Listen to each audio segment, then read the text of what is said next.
A year back, we promised to love each other forever. I was sure I wanted to be with this kind man.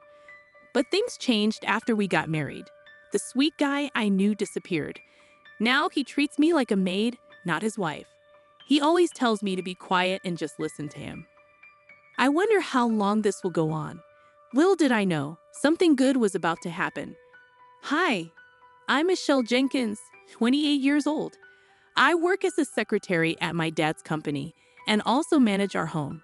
My dad took over the business from my grandpa 2 years ago. Being the boss's daughter, guys usually approach me for money. I've never really been in love before. I stopped talking about my family to avoid attracting gold diggers.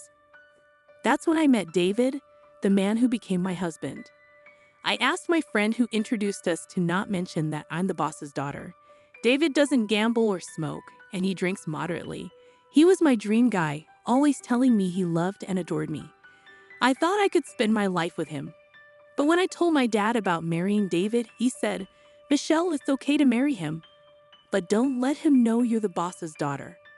I argued, "Dad, he's a good person. He's not after money." Dad insisted, "I don't want you to have problems. Let's revisit this after a year of marriage. If David stays the same, we'll talk about the company." Reluctantly, I agreed. Dad knew about my past bad experiences with guys after money. He just wanted to protect me. I decided to follow Dad's advice and keep quiet about being the boss's daughter for a year. Until then, I'd just be a regular secretary. So despite everything, David and I tied the knot. But now, a year later, I still haven't told him the truth. Why? Because he's changed. After the wedding, he became distant and cold. He'd come home from work in a bad mood, criticizing everything, even the dinners I made. "Hamburgers again? We're not kids. Can't you cook something different?" "But David, you used to love them. I've made them lots before." "Don't argue. You always make the same dishes. Besides salad and soup, you should know how to cook at least 5 other things." 5? That's too much. I have work too, you know. When I ask you to do something, you should do it. I married you, so listen to me. I'm sorry. The warmth and kindness he once had vanished, replaced by a cold mist that felt as sharp as ice. At first, I thought he was just having a rough day, but things kept getting worse. After 6 months of marriage, David turned into a full-blown tyrant. He'd nitpick about everything, from how I did the laundry to how I cleaned the house.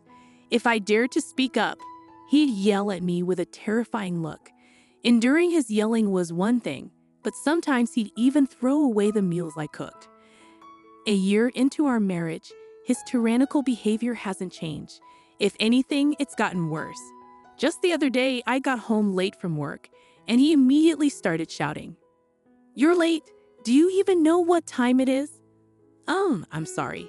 Work got busy. I'll start dinner now." Busy? A secretary like you shouldn't have that much work. If you're late again, you're quitting your job. But that's not fair. I couldn't argue with him out of fear. Looking back, I wonder if I should have left him sooner. Despite my parents' concerns, I kept the truth hidden after getting married. I didn't want to disappoint them, so I dealt with everything silently. Then one day at work, my father called me into the reception room during a break. Since I often helped him as a secretary, going into the reception room wasn't unusual. When I entered, my father was already there. "What's up?" I asked. My father looked pleased and said, "It's been a year since you married David, right? Time to tell him the truth, like you promised." "Oh yeah, we agreed on that. Is something wrong? You seem uneasy." "Well, yes, but it's just, right now things are a bit." Seeing my worried face, my father smiled and patted my shoulder. "Had a spat with David? It happens, especially for newlyweds like you. Your mom and I had our share of arguments too. But look at us now, still happy together. You'll be fine, Michelle. It's not exactly a fight. Don't worry, everything will be okay. Couples argue, right?" "You're right. Anything else bothering you?" "No, I'm okay. Nothing else." "But I think I'll wait for things to calm down a bit before bringing it up," I said. "Don't let it bother you too much. Every couple has their disagreements." My father reassured me, thinking it was just a small argument. I hadn't confided in my parents about David's behavior to spare them worry, so my father assumed everything was fine. You should make amends with David soon, he advised before leaving the room. Alone, I wrestled with emotions I couldn't articulate. Despite my parents' reservations, I had married David. I couldn't bear to tell my father about our worsening relationship. But I knew I couldn't avoid it forever. I'd have to address it eventually to avoid suspicion. To keep my father from worrying, I had to maintain my marriage somehow. If possible, I wanted to improve our relationship. That night, I made sure to be home on time, ready to talk to David when he returned. As I finished preparing dinner, he walked through the door. I brought up the topic right away. "David, we need to talk," I said. "I'm tired," he complained. "This is important," I insisted. "As a married couple, I want us to share our lives equally and be happy together." "Equal? You and me? That's ridiculous," he scoffed, grabbing my hair harshly. "Ouch!" I cried out, but he didn't let go. "Listen to me. I did you a favor by marrying you. You should be grateful I chose you," he said, sneering at my pain. "But you said you loved me," I protested. "Don't be foolish. I only pretended to like you because you're obedient and good at housework," he spat. "Just stay quiet and obey me," he ordered, pulling my hair closer to his face. From that moment on, I realized there was no hope for equality in our relationship. I couldn't bear to worry my parents, and divorce wasn't an option. My appetite faded away with each passing day, and I found myself merely coexisting with my roommate, who happened to be my husband. Then one morning, amidst this routine, I woke up feeling utterly drained. My head throbbed, and a chill ran through my body. Checking my temperature, I found it to be a high 104 degrees Fahrenheit. Summoning all my strength, I sat up and called out to my husband. "David, I'm sorry. I don't think I can manage breakfast today." "What? Why not?" I pleaded. "I have a fever of 104. I'm in agony. Can I just stay in bed?" In response, my husband let out a frustrated sigh and snapped. "Neglecting your duties because of a fever? Get to work, you lazy thing. But please understand, I'm really unwell. Enough excuses. You're just a maid. Don't you dare disobey me. Please, just for today, I'm begging you." With a loud click of his tongue, he stormed out of the room, leaving me trembling uncontrollably. I finally realized I was being pushed to my limit. If I keep going like this, I'll truly break down. This way of life will drive me insane, both mentally and physically. I know I need to take action, but I'm too exhausted to think clearly with this fever clouding my mind. Maybe it's the stress catching up to me, but I drift back to sleep. Hours later, I'm jolted awake by my husband's furious voice. "Didn't I tell you to wake up, you idiot?" Confused, I see it's already dark outside. While my fever has dropped, I still feel weak with a lingering headache. Despite my condition, he continues his tirade. "I called you several times. What were you doing sleeping? Called? I sent you a text that I'm bringing my boss home. Weren't you supposed to prepare drinks and snacks?" My husband demanded. "Wait a minute. You knew I was sick today, right? And yet you brought your boss home?" I invited him to continue drinking at home. "My promotion depends on this. Get up and get things ready now." "No, I can't. I'm still in my pajamas, and I'm not feeling well at all. Stop making excuses. Just get out here now." He yanked me by the arm and forced me to stand in the kitchen, then hurried back to his boss. "Sorry to keep you waiting. Please come on in." I could hear my husband speaking cheerily from the entrance. "Are you sure this is okay this late? I'm sure your wife wouldn't appreciate." "That's what I've been saying. I don't have a wife, just a housemaid." "I'm a housemaid. Kind of like a main wife, you could say. But please don't mind." With that, my husband ushered his boss into the living room. I stood in my pajamas, feeling embarrassed and makeup-free. "Nice to meet you. My husband talks about you often." "I apologize for my appearance," I said, bowing my head. "Ah, I'm Mr. Smith, the section chief. I'm sorry for dropping by unannounced." "Please don't worry about me. I'll prepare something right away," you replied. As I hurried back to the kitchen, hiding my face, my husband started scolding me. Hurry up and make something. You're utterly useless, he berated. I'm sorry.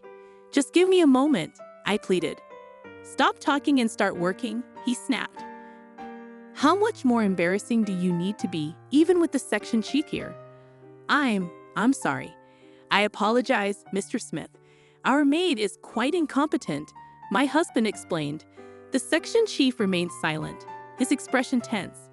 Despite my efforts to prepare drinks and snacks, my husband continued to make cutting remarks like, "You're really useless." While my husband was in the bathroom, Section Chief Smith initiated a conversation.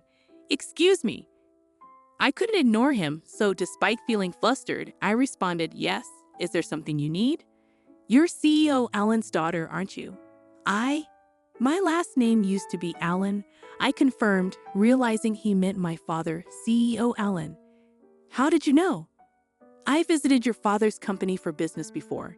You served me tea once, right?" "Wait, you were from that time?" I typically attended meetings with our business partners, serving tea and being introduced as Mr. Allen's daughter. Smith was one of those people. Although David's workplace had become a client of my father's company, I hadn't told my father that David worked there. Glancing towards the bathroom, Smith continued in a hushed tone. "What's going on with your husband's behavior? Is he always like this at home?" Yes, I admitted. "I can't believe what you've been enduring. Why haven't you told Mr. Allen?" "Well, regardless, this can't continue." "Leave it to me," Smith said, looking me straight in the eyes as he quickly packed up and left. In that moment, I felt a weight being lifted off my shoulders. It was like finding an ally in a moment of despair. When David returned from the bathroom, he was shocked to find that Smith had left. "Why didn't you stop him?" he yelled at me. But I chose to trust Smith's words and endure it. Several days later, I was called to my father's company and found both Smith and a visibly shaken David waiting. "What's going on? Why are you both here?" I asked, confused by the situation. In the tense atmosphere, my father addressed me with a serious expression. "I heard from Smith. You've been mistreated by David, haven't you?" Well, I struggled to respond. Understanding my intentions to spare him worry, my father expressed his gratitude. "Thank you, Smith, for bringing this to my attention and helping my daughter," my father said, and Smith bowed in acknowledgement. Then my father turned his stern gaze towards David. "David, I can't believe you've behaved this way. I regret allowing you to marry my daughter." "Please wait," David pleaded, visibly shaken. "I had no idea you were our business partner's president." "I didn't know Michelle was a CEO's daughter," David interjected. "Enough. So if you did know, you would have treated Michelle better." "You're truly despicable," my father rebuked. "No, there's no excuse for my behavior," David responded. "Excuses? I'm going to report you to your company's CEO. We have a long-standing relationship," my father declared. "No, please." David's eyes welled up with tears as he sank to his knees. Then he turned to me, pleading, "Michelle, please talk to your father for me." "You want me to speak up?" I raised my voice, releasing my pent-up frustrations. "Do you have any idea how much I've suffered because of your controlling, chauvinistic behavior? I've endured it silently, trying to salvage our relationship. But you destroyed everything, treating me like a servant and constantly belittling me. Do you know how degrading that was?" "Michelle, please forgive me," David begged. "Enough. Don't you dare address me by my name so casually. No amount of apologies will ever be enough. I don't care what happens to you. You reap what you sow. If you understand, stay out of my life forever," I concluded, resolute in my decision. At the climax of my outburst, David broke down in tears. Smith gently guided him out of the reception room, offering a respectful bow before leaving. Eventually, David and I decided to divorce. When my father informed David's company's president about the incident, he lost his job due to poor behavior at work. Without any severance pay, David moved back in with his parents, who were already aware of the situation. His father reprimanded him severely and forced him to leave their home. Now, David works long hours at a factory to make ends meet, while also fulfilling his alimony obligations to me. Meanwhile, I returned to my parents' home after the divorce and focused on rebuilding my life. I've since fully recovered and dedicated myself to my career. I've maintained a close friendship with Smith, meeting him regularly. Although I'm not considering remarriage at the moment, if I do decide to tie the knot again, I hope to find someone like him. When that time comes, my dream is to create a happy and fulfilling family.